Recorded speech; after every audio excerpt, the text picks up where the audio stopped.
An 80-year-old witness is claiming that Ian Bailey spoke of terrible flashbacks after the Sophie Toscan du Plantier murder.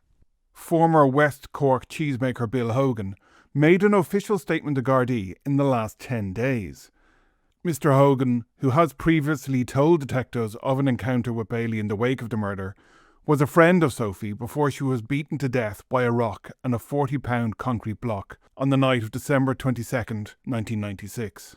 The Skull resident has told how he was dozing in an afternoon in late September this year when he suddenly recalled more of what Bailey had said to him when they had an encounter in early 1997. The chief suspect had visited Mr. Hogan to discuss the case, knowing he knew Sophie, and suggested he was planning a defence of insanity if he was charged in connection with the murder.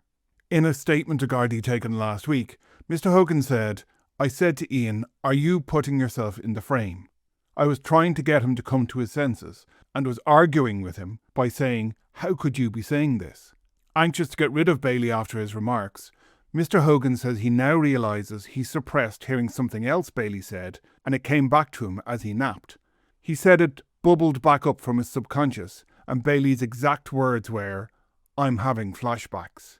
He said this very loudly, the retiree says in his statement. He repeated that he was having terrible flashbacks. Mr. Hogan's Garda statement goes on to say, Ian then put his hands in the air and opened his mouth wide as if he was going to tell me about his flashbacks. I stopped him as I didn't want to hear from him and I physically pushed him out the door. He said Bailey's remark made him squeamish to the utmost and he wanted to get him off the premises, realising he was a killer and he could kill me.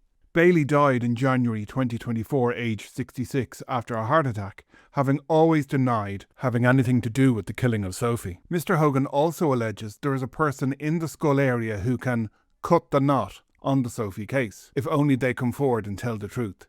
Gardaí are understood to be preparing to interview this person under caution. New DNA extraction methods have recently been used on the rock and the block that were used to kill Sophie, and there are now hopes newly harvested skin or blood cells could finally identify the killer for certain.